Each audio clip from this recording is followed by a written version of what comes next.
All right, next up we have House File 2172. The chair moves that House File 2172 be laid over for possible inclusion in the Property Tax Division report.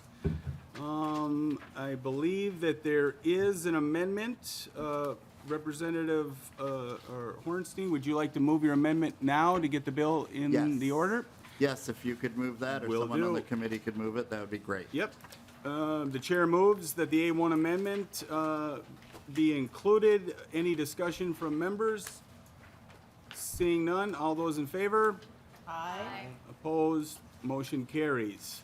Representative Hornstein, two-year bill as amended.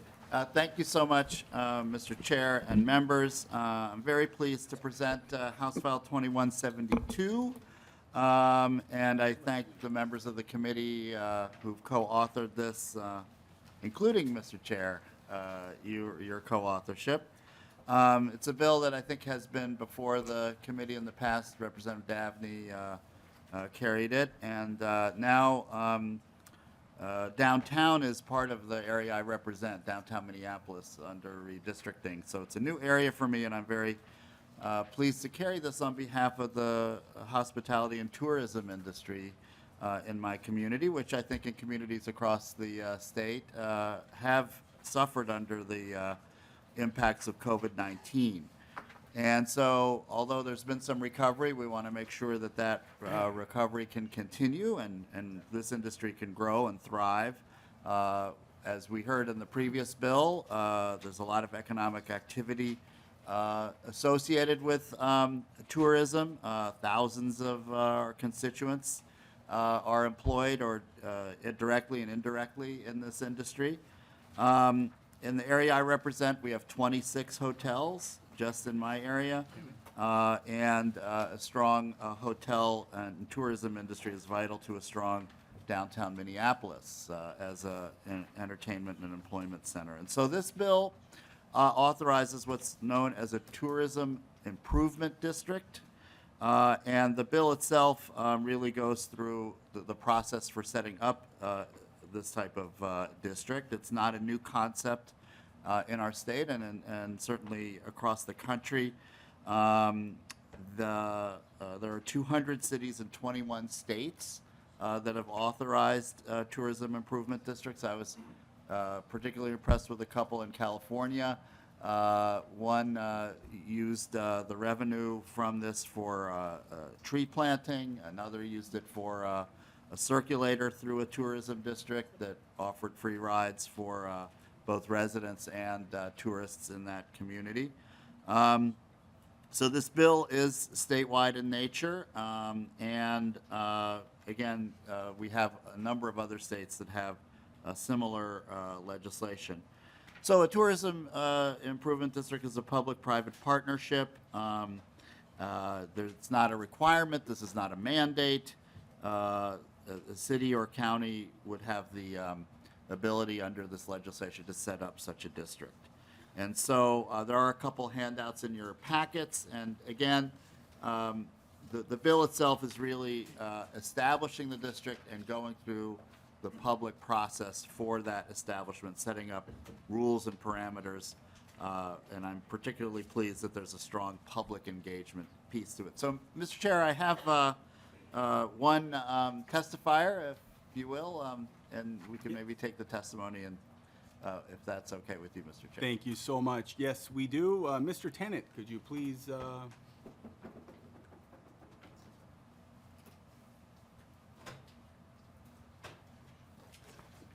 welcome to the committee. State your name for the record, and please proceed with your testimony. Thank you, Chair Listagard. Melvin Tennant. I am the president and CEO of Meet Minneapolis, which is our Convention and Visitors Association responsible for marketing Minneapolis as a destination for all sorts of travel. So thank you, Chair and members of the committee, for allowing us to share some thoughts this morning. I want to thank you, Representative Hornstein, for authoring this bill and for continuing to move this momentum forward. We're excited here today to ask you for support of House File 2172 to allow for the creation of tourism improvement districts, or TIDs, in Minnesota. You might remember that this was included in the last two House omnibus bills in 21 and 22. So we thank you for that. And this is a mechanism, as the representative said, for a private partnership of additive funding for destination marketing and tourism activities, and it must start with the lodging industry. So that's where it emanates from. Again, to vote to form a tourism improvement district, which is then adopted through the local ordinance process. It is a service charge placed on lodging businesses, probably have paid it. California, this is where it really began and where a lot of the work has been done to test this particular concept. And it can only be used for specific tourism marketing purposes, benefiting those that are collecting it, a very defined geographic region. So that's really important in this. Again, this is new to our state, but it's been a concept that we've seen across the country for more than a quarter century. So something that I think can really be a nice tool for us. And as Representative Hornstein said, it's in 21 states. It's in 201 cities at this point. And Massachusetts, Virginia, and Utah were the most recent states that have implemented it. And literally within the last 2 weeks, Governor Pritzker of Illinois signed their state's tourism improvement district legislation into law. And I think that's really important to note because Illinois, Chicago is a very close competitor of us in the tourism marketing effort. So again, they have the tool, and we'd certainly like your support in getting us this tool. We've also seen it in our neighboring state of South Dakota for 20 years in cities both large and small. And again, just to remind you that this is a service charge that's supplemental to existing funding, meant to not supplant existing funding. It's really important that we continue to augment the ability to increase economic impact.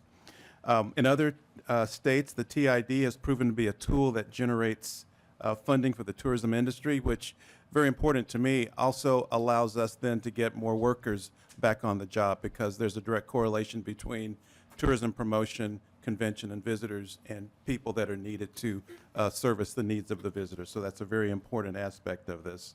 I want to let you know that this legislation has a number of supporters, and you have on your handout all of the other destination marketing organizations that have signed on to this, including St. Paul, Bloomington, Duluth, Iron Range Tourism, Rochester, Shakopee, Grand Rapids, and many others. So again, a very broad spectrum of destination marketing organizations. So again, we believe it's going to be a game changer, Chair Liz Lagarde, and it will have no fiscal impact on the state's budget. It's just enabling legislation, and as Representative Hornstein said, will allow a city or county to institute this particular tool. So I just want to thank you for consideration of this bill. Well, thank you. You won me when you said Iron Range Tourism, so.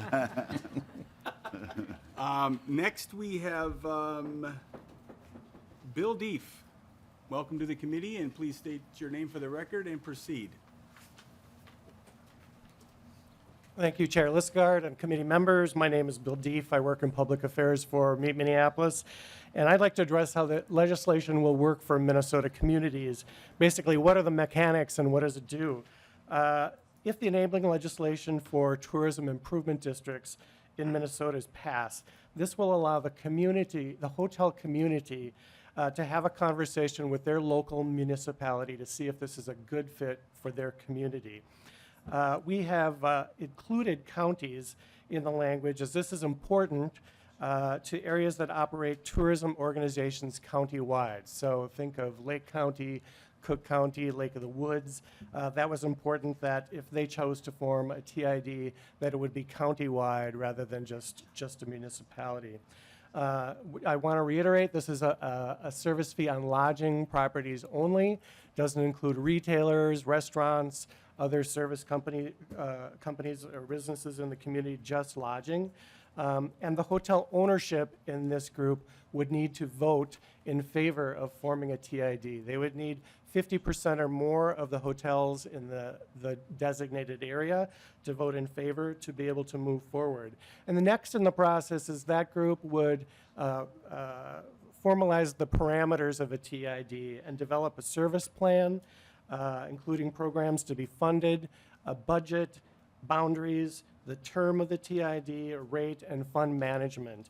And that proposal then goes to the municipality or the county for approval. In turn, this will benefit the lodging businesses, the local government, and the entire community through increased economic activity. For example, more people staying in hotels means more people eating at restaurants, shopping, visiting museums, attending sporting events, and concerts. And you have probably paid this TID on your hotel bill in other states that you've visited, like Montana or Florida or California.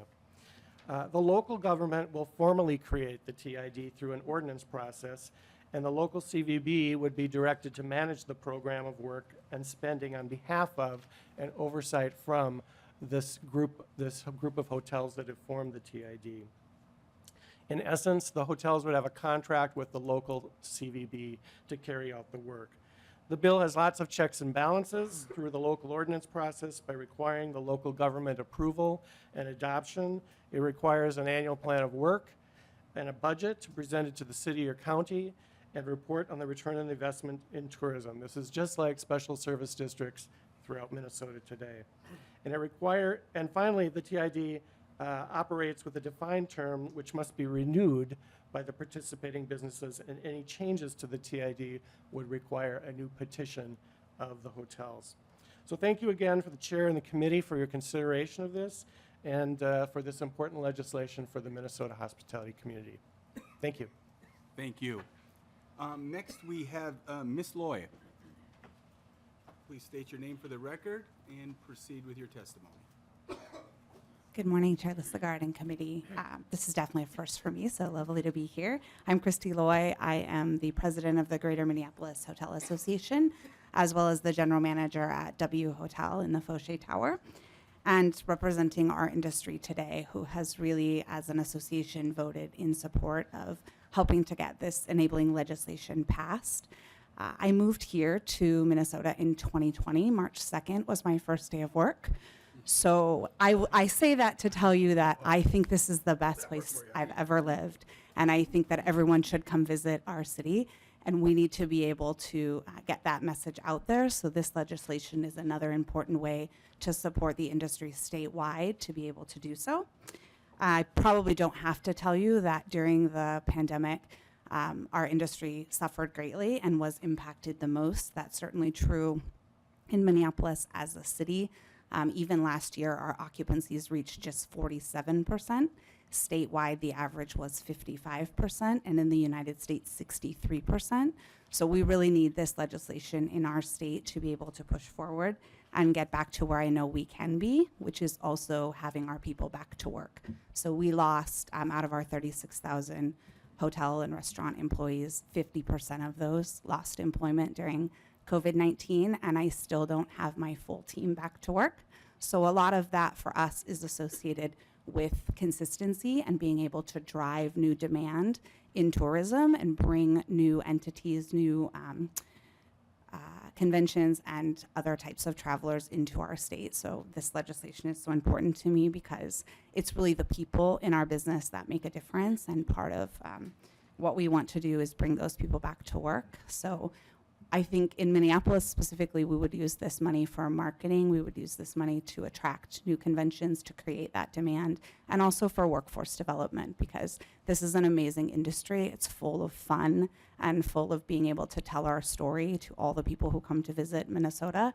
But we had our own workforce challenges prior to COVID-19, and we still want to be developing in this industry. It's one of the industries with the fastest path to leadership, and it's also an amazing entry industry for those that are recently immigrated or who may not have English as a first language. It's really a spectacular place to work. So we would really appreciate your support in approving this House File 2172 and helping us to get this legislation done. Thank you. Well, thank you, and if that was your first time, that was incredible. Anyone else would like to testify? Seeing none, member discussion. Representative Anderson. Thank you, Mr. Chair. To the testifier, this would be a separate fee or tax on a hotel room. I think there's also a lodging tax. What other fees are assessed on the bill for a hotel room in Minneapolis? Ms. Loy. Do you want me to answer that? or I don't know who's best to answer, but I'll answer it. So we really just have taxes right now that are associated, and we're, I think, 70th in the United States in the tax rate. Bill's a lot smarter about this stuff than me. So right now, we're really just assessing, so city tax, state tax. Legacy funding. Legacy funding. Mr. Deef, could you state your name again for the record and then Yes. answer the question? Yes, Chair Lisagard, Representative. There are a number of taxes that make up the hotel tax for the city of Minneapolis, and they may differ in communities across the state of Minnesota. Ours includes, of course, the state sales tax, the 3% lodging tax. There are additional taxes for entertainment, for Hennepin County, and I believe for the legacy funding that make up the 14.03% if you stay in a Minneapolis lodging property. Representative Anderson. Again, thanks, Mr. Chair. You say there's going to be a separate kind of organization to assess this. Have you talked about how much this is going to be or what it's going to be exactly used for, that type of thing? Mr. Deef. Thank you, Chair. Representative, yes, there's a group of, in our case, in Minneapolis, there's a group that we've formed of 12 hotels that have been looking at this issue for the last couple of years, and they have set what they think are the defined parameters.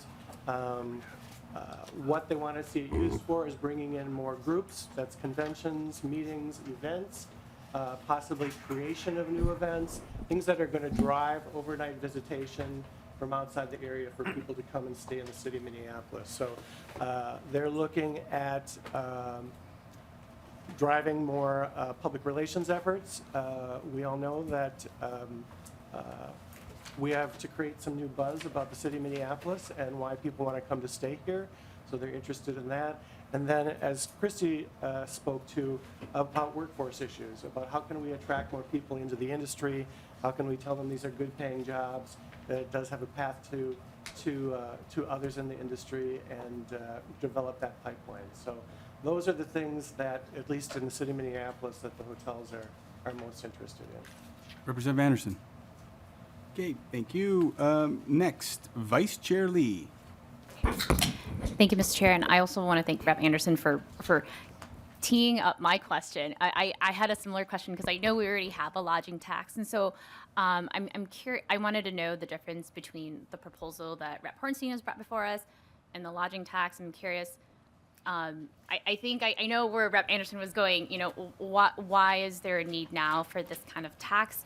Sympathetic, of course, to the industry and what's happened in the last couple of years, but I'm also wondering if maybe the way the lodging tax was written was too narrow, and is this maybe why you're bringing this proposal before us? I'm just curious if the author or someone could comment on that. Ms. Hagler. Mr. Chair and Representative Lee, so this would be completely separate from the lodging tax, and the lodging tax funds go to fund different things in the city, so these funds wouldn't be commingled with that. Vice Chair Lee. Can you just restate your question? I'm sorry, we're trying to Yeah. switch out. No, understandable. So there is a lodging tax already. I'm curious if you can tell us what that's typically used for. I mean, we've heard today this proposal would fund maybe workforce training and marketing to increase tourism. Are those things that can currently be done with the lodging tax? Ms. Hagler. Mr. Chair and Representative Lee, short answer would be no. Typically, a lodging tax would have to be used to promote tourism to the city that imposes it. These are the ones that the cities are able to do on their own under statute, and 95% of those proceeds have to go to funding the tourism.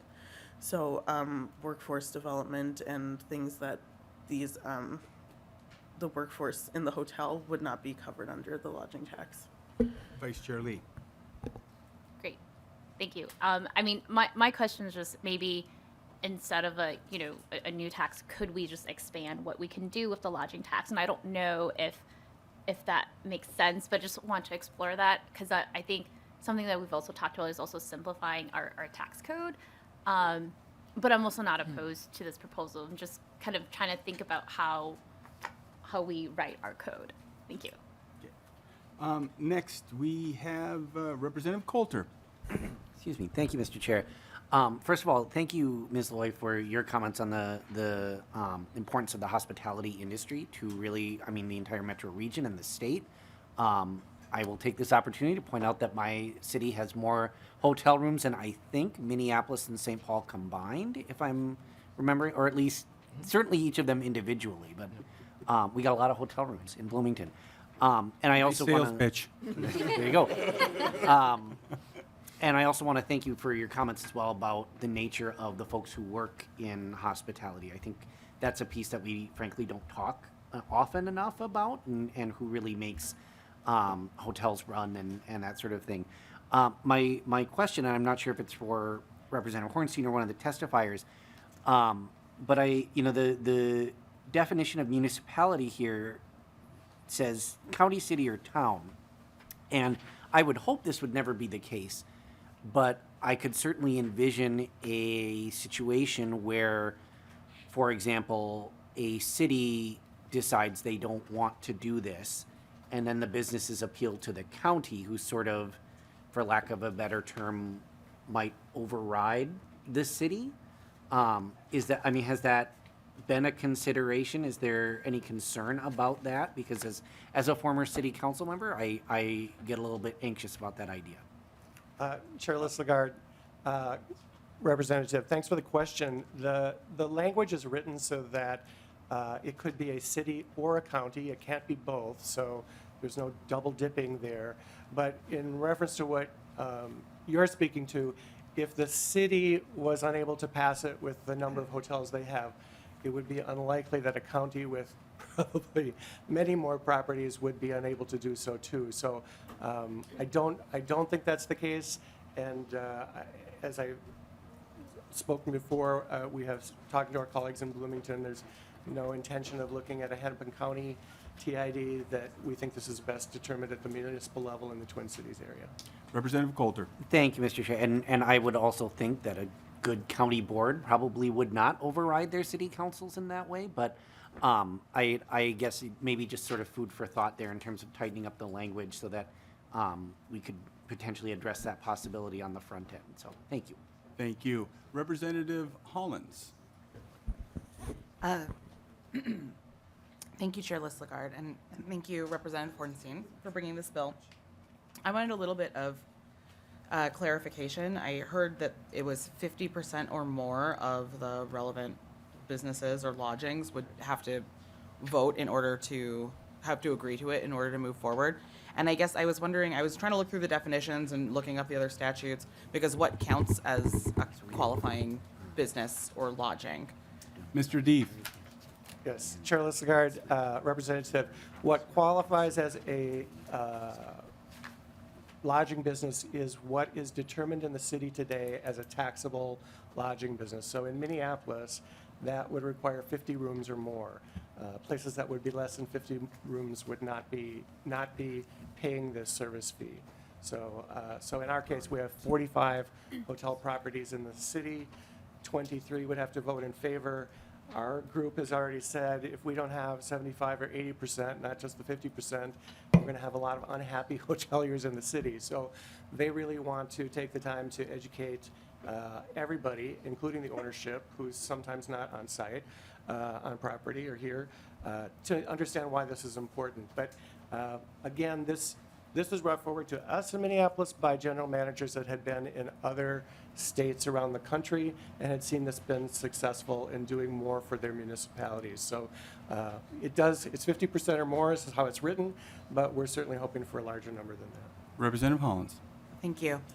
That's really helpful. So how does this 50% or more, with the definition being determined by the municipality, interact with it being either a city or a county? Because I'm assuming that that might be different. The definition of a lodging for Bloomington might be different than for Minneapolis. Is that correct? Mr. Deef. Chair Lagarde, Representative, I believe that is correct, that it could be different what is taxed in each city or in the county. So what happens in Cook County or Lake County could be a different format than what we have in Minneapolis. Representative Hollins. Okay, so if Minneapolis, I'm sorry, maybe I'm getting too in the weeds here. If Minneapolis says 40 rooms or more counts as one of these lodgings, but Bloomington says it has to be 50 rooms or more, and you want to do a Hennepin County version of this. How is that, like, how does that play out? Mr. D. Chairless Lagarde, Representative, I'm not sure how the language is written. I'll have to go back and double check on that. We're not anticipating, the reason it was structured that way is because these are lodging properties that are currently paying the local option lodging tax. So we thought it was best to marry up with those that are already paying this tax to bring the TID service charge to be on those properties only and not others. In other places around the country, it might be different. They might be doing short-term rentals, but we're not looking at short-term rentals. We're looking at just those paying the lodging tax today.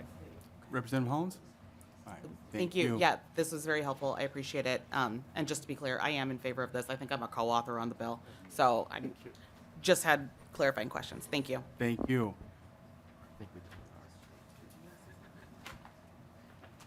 Well, I'm going to go to, Oh, she can go next. all right, Chair Gomez. Thank you so much, Mr. Chair, and to Representative Hornstein. And we've actually been meaning to have a meeting on this and haven't, so I'm sorry if I'm should have asked these questions before. But so my understanding is this is sort of based on a special service district model, and I'm trying to think back to my time at the city, and as I recall, those talks about imposing service charges here, and so as I recall, in a special service district, it's sort of like a business's sort of proportional share of the benefit then gets added onto their property taxes. And so I'm just wondering if you can talk me through the mechanism, because actually, so there's like Bloomington has a 7% lodging tax. In Minneapolis, it's 3% if you're less than 50 rooms, but it's 5.125% more than 50. St. Paul has 7 for more than 50 rooms, 3% for other. And so those, as a consumer, of course, those are right there on your receipt, so you can kind of see it. But if imposing a service charge in this case is aligned with that special service district approach, then this would just be added onto the property taxes, and so it's not a kind of something that the consumer sees. So can you walk me through that, how those charges would be imposed? Mr. D. Chairless Lagarde, Representative Gomez, thank you for the question. When we explored this, what we discovered early on by working with the city attorney in Minneapolis is the reason we're here is that special service districts, which are common across Minnesota and have been set up for years, are based on property taxes. And this is not based on a property tax. It's a service charge at checkout. And because of that, it requires enabling legislation from the state for communities to be able to do this. So we're not able to do this today. You can't just add an extra charge onto a hotel room. We need legislation to be able to do that. So it's not related to property tax. It is listed clearly on checkout. You've probably seen this if you've paid it in another hotel. It would say tourism improvement district or tourism marketing charge or something of that is listed clearly at checkout. And it's listed clearly in advance if you're on a third-party website or the hotel's website. It is listed as a charge that you would be responsible for paying at checkout. Chair Gomez, you're good? I'm good. All right. Thank you. Representative Quam. Thank you, Mr. Chair, and I'm glad to let her go before me because I was looking at the page from the Department of Revenue, and I'm used to seeing lots of zeros, but not only zeros. So this would not be a business expense because it's directly charged to the customer. That clarification. Mr. Cope. The charge would be on the business owners themselves, not to consumers. Representative Quam. Thank you, Mr. Chair. That seemed to be conflicting to a service charge showing up on a receipt to a customer like a fee. So it might be good, since it's being laid over, to get clarification to the committee on exactly how that rolls out, because I was just surprised because I was interpreting what staff just mentioned, and that it'd be a business expense because the business would be paying it, so that all zeros on the DOR page would have a little inaccuracy in the fact that you could deduct a business expense like that. But I do have one question for the author, and that would be, could this help develop, implement, or support microtransit? Because that could be tied into tourism quite well. Representative Hornstein. Thank you, Mr. Chair and Representative Quam. Yes, in fact, one of the examples I cited earlier in California, they did use funds from this to use a carbon-free, I don't know if it was an electric vehicle or another type of propulsion, but they used a vehicle to offer rides within the district, actually free of charge, to both tourists and residents. And I can check on the city. I don't remember offhand which one it was. Representative Quam. Thank you, Mr. Chair. I just appreciate that the author is trying to include forward and more modern thinking of ways of doing things. Thank you. Thank you. Any further discussion? Seeing none, closing comments. Well, thank you, Mr. Chair and members, and there's some really great questions. I appreciated, Representative Lee, your question, and we'll certainly look at that, and Representative Hollins, your question. So, the bill's being laid over, and I welcome any additional input from the committee as we move forward.